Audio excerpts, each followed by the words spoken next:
Good morning. কেমন আছেন বন্ধুরা? আশা করি আপনারা সকলেই খুব ভালো আছেন, সুস্থ আছেন। আমিও ভালো আছি। এখন ঘড়িতে বাজে, বুঝতে পারছি ওখানটা আলোটা পড়ছে, 9টা বাজতে 5 মিনিট বাকি। তা আমি উঠেছি 7টায়, বড়টাও উঠেছে 7টায়, আর এখানে এখনও ছোটোটা ঘুমোচ্ছে। কোথায় গেল? এই যে ছোটোটা ঘুমোচ্ছে। হাই করো, গুড মর্নিং করো। Good morning friend. তা দিদি উঠে গেছে, দিদি কখন উঠেছে সেটাই খোঁজ নিচ্ছে। আর ওর পাশে বসে বসে আমি এই যে আমার যেটা কাজ সেটা হচ্ছে নাইটিটাকে সেলাই করছি। দুটো নাইটি কিনেছি, কবে থেকে সেলাই করবো, আর সেলাই করতে পারছি না, যা তীব্র গরম, বাপরে বাপ। আর হচ্ছে বাসি তো কাজ হয়ে গেছে, আমার নিচের ঘর মানে ঘরের সমস্ত কাজ হয়ে গেছে। বলতে গেলে বাসন মাজা, জল ভরা, বোতল ধোয়া, সমস্ত কিছু হয়ে গেছে। শুধু টিফিনটা করব আজকে। ভাবছি ওদেরকে একটু আলু পেঁয়াজ দিয়ে ডিম দিয়ে একটু ভাত ভাজা মতো করে দেবো, টিফিনে করে নেবো আমরা। আর হচ্ছে দুপুরবেলাটা কি রান্না করি দেখি, সেগুলো আমি রাত্রিবেলাই ভেবে রাখি। কারণ রাত্রিবেলা দেখছি ভেবে রাখলে না কি রান্না করো, পরের দিন অত ঝামেলা হয় না। আচ্ছা, তুমি ঘুমোবে না? আচ্ছা, ও ঘুমোবে না, তাহলে উঠে বলো, উঠে দাঁত ব্রাশ করো, আমি টিফিন করবো, খেয়ে নেবে। হ্যাঁ। আর হচ্ছে দেখো, এখন সকাল 7টার সময় উঠে কিন্তু একটা আরাম হয়, কি বলো তো, সমস্ত কাজ সারা হয়ে যায়। আর মেয়ের জন্যই ওটা হয়েছে। আর এখনও দেখো জানলার পর্দা মানে জানলাগুলো আমার খোলা হয়নি, কারণ এসি চলছিল, ঘরটা ঠান্ডা এখনও আছে, ওর জন্য আমি বসে বসে সেলাই করছি। আর আমার কাজ সারার পর আমি নিয়ে এসেছি, এই দেখো চা, এটা খাবো, তোমাদের সাথে কথা বলবো, তাই ভাবলাম তোমাদের সাথে একটু কথা বলে নেই। উফ, কি গরম। আচ্ছা, আমাকে তোমাদের কেমন লাগছে একটু কমেন্ট বক্সে জানিও তো, ভালো লাগছে? কারণ আমি যেরকম আমি সেরকমই তোমাদের সাথে দেখানোর চেষ্টা করি। আরও আমি মানে কথা বলি, কিন্তু ওই যে বললাম যে ফোনটা হাতে নেই না, তখন কি কথা বলবো ভুলেই যাই। ঠিক আছে, চলো দেখতে থাকো ভিডিওটা যদি ভালো লাগে তাহলে কিন্তু অবশ্যই লাইক করতে কিন্তু ভুলো না, প্লিজ লাইক করে দিও। আর যদি আমার চ্যানেলে নতুন বন্ধু হয়ে থাকো তাহলে কি করবে সাবস্ক্রাইব করবে, তাই তো বলো, সাবস্ক্রাইব করবে। হ্যাঁ, এখন ঘুমে পুরো কাদা। দিদি যেহেতু উঠে গেছে, ওনাকেও উঠে দাঁত ব্রাশ করতে হবে। আর দিদি তো নিচে গেছে মাথায় আবার তেল মাখতে, যেহেতু মাথা ঘষবে, তা মাথায় আবার তেল মাখতে গেছে। আর দিদি এখানে এতক্ষণ বই খাতা খুলে বসেছিল, যেহেতু সামনে এগিয়ে আসছে রেজাল্ট, তাই দিদি একটু টেনশান রয়েছে। আমি বুঝতে পারছি, মারা তো সবই বুঝতে পারে না সন্তানদের কী হয়। তা ওকে একটু মানে মজায় রাখার চেষ্টা করছি, মানে ভুলিয়ে দিচ্ছি যে তো রেজাল্ট বেরোবে, তা এত চিন্তা কিসের। কারণ আমি ওকে কোনো দিনই ছোটো থেকে কোনো দিনই টেনশান বা পড়ানোর মানে প্রেশার কোনো দিনই দেয়নি, যা হবে হবে। কারণ আমরা মনে ভাবি, আমরা যখন মানে মেয়ে ছিলাম মায়ের, কোনো দিন আমার মা বাবা দুজনেই কোনো দিন টোকাও দেয়নি আমাদের গায়ে। তা আমি কি করে আমার মেয়েকে টোকা দিই?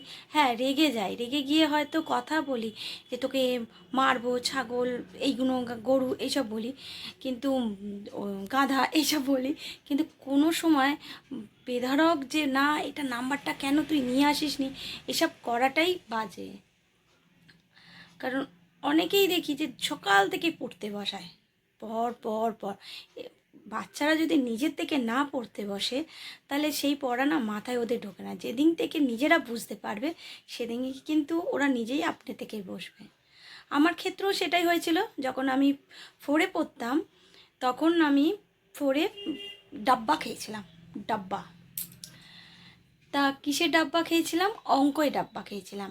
আর আমার দিদি খুব অঙ্কই ভালো, তা আমার দিদি তখন অঙ্ক টিচার ছিল না। তা ডাব্বা খাওয়ার পর শুধু 2 নম্বর 3 নম্বরের জন্য, 2 নম্বর, হ্যাঁ 3 নম্বরের জন্য আমাকে 5-এ উঠতে দেয়নি। তার জন্য আমি কত কান্নাকাটি করেছি যে 3 নম্বরটার জন্য যদি আর একটু ভালো পড়তাম তাহলে হয়তো ওই 3 নম্বরটা আমার চলে আসতো। তাই আমার যে বন্ধুগুলো ছিল তারা তো উঠে গেছে ওপরে। তারপর থেকে আমি নিয়েছি না, এইবার আমাকে আর ফাঁকি মারা চলবে না, আমাকে পড়তে হবে। তা 5 থেকে আমার দিদি ছিল অঙ্ক টিচার, আর ও যা আমাকে অঙ্ক বোঝাতো, সত্যি বলবো কি বন্ধুরা, আমার অঙ্ক কিন্তু আমার মাথায় ঢুকে যেত। তাই পরীক্ষার আগে মানে আমি টিভির ঘরে থাকতাম, আমার দিদি টেনে টেনে এনে আমাকে পড়তে বসাতো। মানে আমার মা বাবা যেটা করেনি সেটা আমার দিদি করতো। হ্যাঁ, আমার দাদা কোনো দিন আমাকে কোনো দিন বকিও নি আর মারিও নি। হ্যাঁ, আমি দিদির কাছে মারও খেয়েছি, আবার মানে মারটা মানে দিদি যে আমাকে মেরেছে বিনা কারণে না, পড়ার জন্যই ও আমাকে শাসন করতো। আর আমার বলতে কোনো লজ্জা নেই যে আমি একটা ফাঁকিবাজ ছিলাম। আমি পড়তাম খুব, সারাদিন পড়তাম না, আমি যতটুকু পড়তাম ততটুকু কিন্তু সলিড পড়তাম, আর পরীক্ষাতে সেটাই লিখে আসতাম। ওর জন্য ফাঁকিবাজ বলতে পড়ার সময় আমি একটু টিভি দেখতে পছন্দ করি, গল্প করতাম না, একটু টিভির নেশা আমার বেশি ছিল। তা আমার মেয়ে দেখি উল্টো। আর মেয়ের রেজাল্ট বেরোবে, তারপরে ভর্তির ব্যাপারটা আছে, আমার দৌড়াদৌড়ি করতে হবে, তার জন্য তখন ওকে আমি বাড়ি দিয়ে আসবো। আবার যখন ওর পরীক্ষা হয়ে যাবে, ছুটি পড়বে, তোমাকে তখন আবার নিয়ে আসবো, ঠিক আছে? আর এই দেখো, ঘর ঠান্ডা হলে কী হয়েছে, কিন্তু আমি ঘামছি, দেখেছো? তাহলে চলো, অনেক বকবক করেছি, বিছনাটা পরিষ্কার করি। মেয়ে তো নিচে হচ্ছে, ওই দেখো আমার মেয়ে টাটা করছে, আমার ছুটকি তো, আমার ছুটকি, তুমি ছুটকি না, না ফাঁকিবাজ না। আর ওকে যতটুক মানে মাথায় ঢোকাবো না, ও ততটুকুই কিন্তু মাথায় রাখে, ফেলে দেয় না। ওই যে বললাম আমার মতো এটা হয়েছে, আর বড়কিটা হয়েছে আমার দিদির মতো, যে সারাদিন না পড়লেও মানে সলিড জিনিসগুলো পড়ে। ওই যে চলো তাহলে কাজগুলো করি। উনি দরজাটা খুলে দিয়েছে, এবার উনি বাইরে যাবে, কারণ দিদি কী করছে সেটা দেখার জন্য। আমার ভালোই হয়েছে। আর এইটা না প্রচণ্ড কাজ করে, বড়কটা যতটা কাজ করে না, এখন তো বড়কিটা করে, যেহেতু যে আমার শরীর খারাপ হওয়ার পর থেকে ও কাজ করে, নাহলে করতো না। দেখো পুরো ঘেমে জল, দেখেছো ভগবান, উফ। আর এই গরমকাল সবচেয়ে আমার কাছে বাজে কাল, সবচেয়ে বাজে কাল। আমি বলছি না গরমকাল এসছে বলে গরমকাল, আমার সবচেয়ে প্রিয় কাল হচ্ছে শীতকাল। সে কনকনে যতই ঠান্ডা পড়ুক না কেন, আমার শীতকাল হচ্ছে সবচেয়ে প্রিয়। কার কার শীতকাল প্রিয়, এখানে অনেকেই আছে যে শীতকাল খুব প্রিয়। খুব কম লোক গরমকালকে পছন্দ করে, গরম বাপরে বাপ। আচ্ছা, তো আমি গরম গরম খেতে পারি না, একটু উষ্ণ হয়েছে, 2টো বিস্কুট দিয়ে চাটা খেয়ে নিলাম, এরপর ওদের টিফিনটা করব। এবারে ঠিক করেছি একটু সকাল সকাল উঠে না কাজগুলো সেরে নেবো, জানো তো।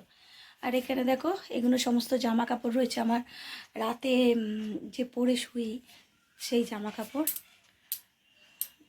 মুখে আর ক্রিম মাখতে হবে না, দেখেছো মুখটা চকচক করছে, মুখে আর ক্রিম দিতে হবে না। দেখো আমার বিছানাটার অবস্থা একটু তোমাদেরকে দেখিয়ে দেই।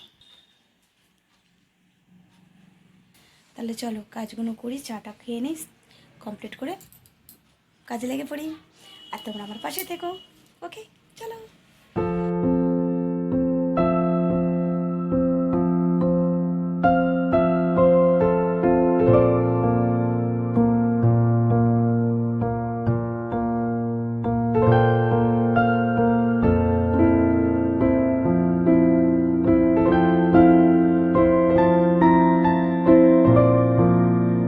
ঝটপট করে টিফিনটা করে নিলাম, ওদেরকে টিফিনটা দিয়ে দেই, ওরা এসেও গেছে। এই দেখো বসে রয়েছে, ছোটোটাকে অঙ্ক দিচ্ছে, খেয়ে দেও অঙ্কটা করবে। আর ওপরে হাফ কাজ করে রেখে এসেছি, সব বার করে রাখলাম, এবার ওগুলোকে আস্তে আস্তে পুচে পুচে গোছাবো। তাহলে চলো টিফিনটা করে নেই। এ না গরম আছে, দাঁড়াও আমি নামিয়ে দিই। মাথায় চিপকু তেল দিয়েছে। ইয়ে করে আসার পর কাকি শাশুড়িরা আমাকে যা দিয়েছে, একটা কাকি শাশুড়ি 2টো জিনিস দিয়েছিল, সেই 2টোর মধ্যে একটা রয়েছে আর একটা পাচ্ছিলাম না, খুঁজে পাচ্ছিলাম না, এই সিঁদুরের মধ্যেই ভেতরে ঢুকেছিল। আজকে গোছাতে গিয়ে পেলাম। বালিশে ওষারগুলো খুলেছি কাচবো বলে। আর এই যে বিছনা পরিষ্কার হয়ে গেছে। আস্তে আস্তে নামো।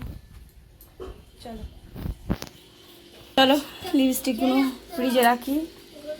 এই দেখো এখানে নেল পালিশ, এখানে অনেক পুরনো পুরনো আমার নেল পালিশ রয়েছে। 2 বছর, 3 বছর, 5 বছরেরও নেল পালিশ রয়েছে। এই দেখো, দেখেছো? ঠিক আছে। আর এই লিপস্টিকগুলো তো নতুন, আর এটা শেষ হয়ে গেছে। আর এটা তো মন গিফট করেছে দিদিকে, দিদিভাইকে। দেখো এটা গিফট করেছে মন। হ্যাঁ, মাছকে খাবার দেওয়া হয়ে গেছে।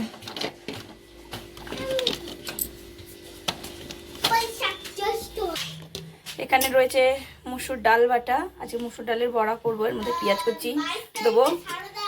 এখানে পটলটা ভাজবো তাই রেখে দিচ্ছি। আর এখানে চালটা ধোবো, এখনও তো চাল ধুতে পারিনি, চালটা ধোবো। দিল। আর উনি ক্যালেন্ডার দেখছে কবে কি আছে, বক বক করে করে দিদিকে বলছে কবে কি আছে ক্যালেন্ডারে। উনি কিছু খুঁজছিল। আপনি কিছু খুঁজছিলেন ক্যালেন্ডারে?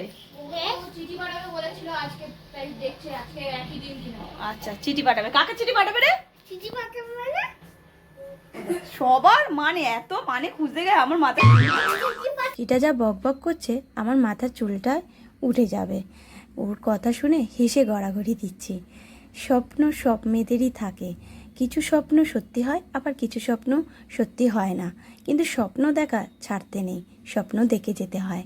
আমিও স্বপ্ন যা দেখেছি তার মধ্যে কিছু স্বপ্ন আমার পূরণ হয়েছে। যেমন আমার স্বামী, আমি যেরকম চেয়েছি ঠিক সেরকমই রাজু, আর মেয়েও আমার সেই রকম। আর ঘর তো যতটা চাইনি তার চেয়ে দ্বিগুণ পেয়ে গেছি। আর কিছু চাওয়ার আশা নেই। হ্যাঁ, একটা চাওয়া ছিল শ্বশুর শাশুড়ি, আর ভাগ্যে না থাকলে আর কী করবো বলুন। হয়তো বলবে তোমার নেই, তুমি বেঁচে গেছো, তা নয়। থাকলেও আমি কিন্তু তাকে মানিয়ে নিয়ে থাকতাম, কারণ আমার এখানে শ্বশুর শাশুড়ি না থাকলেও আমার কিন্তু কাকা শ্বশুর আর শাশুড়ি অনেক রয়েছে, তাদের সাথেই কিন্তু আমি থাকি, শুধু হাড়ি আলাদা। পটল আর ভেন্ডি দিয়ে সর্ষে দিয়ে করেছি। এই দেখো মুসুর ডালের বড়া, আর এটার মধ্যে পাঁপড়। এখানে টকের ডালটা গরম করছি, আর এখানে বড়ার তরকারি হচ্ছে। এই যে ভাত, এখানে দুটো মেয়ের ভাত বেড়ে নিয়েছি। একজন সর্ষে পোস্ত খাবে, আর একজন ডাল দিয়ে মেখে দেবো, বড়া দিয়ে দেবো, তরকারি দিয়ে দেবো, ব্যাস হয়ে যাবে। মেয়েকে খেতে দিয়ে দিলাম, এরপর আমি খাবো। আর খাওয়া দাওয়ার পর এই যে আচার আমার মা করেছে। আমি কিন্তু আচার সেরকম পছন্দ করি না, কিন্তু এই আচারটা হেভি লাগছে। মা কি সুন্দর করেছো তুমি আচারটা। ঘড়িতে এখন সন্ধে 6টা বাজে। চলে এলাম চা করতে, শুধু নিজের জন্য, কারণ রাজু তো নেই, রাজু আজকে রাতে ফিরবে। আর এই যে বাসনগুলো যে মেজেছিলাম দুপুরবেলা খাওয়া দাওয়ার পর, ওই বাসনগুলো গুছিয়ে রাখি। আর মেয়ে দুটোর জন্য একটু ম্যাগি করে দেবো। আমার চাটা হয়ে গেছে, করতে গেছিলাম 1/2 কাপ, হয়ে গেছে 1 কাপ। তা ঠান্ডা হোক। এখানে মেয়ে দুটোর জন্য ইপ্পিটা বসিয়ে দিচ্ছি। 4টে ইপ্পির মধ্যে আমি 2টো মশলা দিয়েই করব, ব্যাস। তাহলে চলুন দেখতে থাকুন ভিডিওটা। গরম চা আমি খেতে পারি না, আমি একটু ঢেকে রাখি। ওদের ম্যাগিটা আর আমার চাটা একসাথে করে নিয়ে যাব। চাটা খেয়ে নিয়ে তারপরে রুটি করতে আসবো।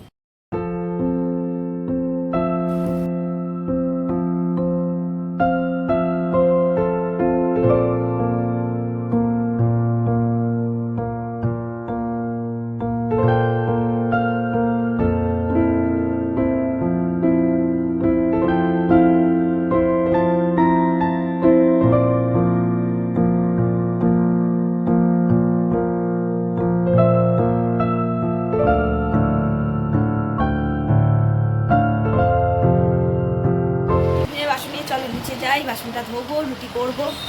আর এদিকে পড়ানো অঙ্ক, মানে অঙ্ক কী বলছি, বাংলা পড়ালাম ওকে। আর বড়টা তো আগলো, দেখলে নিচটা অন্ধকার। এদিকে দেখো আটা মাখাটাও ভালো হচ্ছে, নরম হয়ে গেছে। এবার এটাকে রুটি করব। চলো ঝটপট করে রুটিটা করে নিই। চলুন দেখিয়ে দিই। এই যে বড়া আলুর তরকারিটা, আর মুসুর ডালের বড়া না দারুণ খেতে লাগে। আর এদিকে গোল গোল রুটি হয়ে গেছে, আজকে নিজেই করেছি। আর এদিকে বাসন মাজা হয়ে গেছে, আর ওইদিকে গ্যাস পরিষ্কার করে রেখে দিচ্ছি। ওদেরকে খেতে দিয়ে দিই। তাহলে এখানেই ভিডিওটা শেষ করলাম। সবাই ভালো থাকুন, সুস্থ থাকুন, টাটা।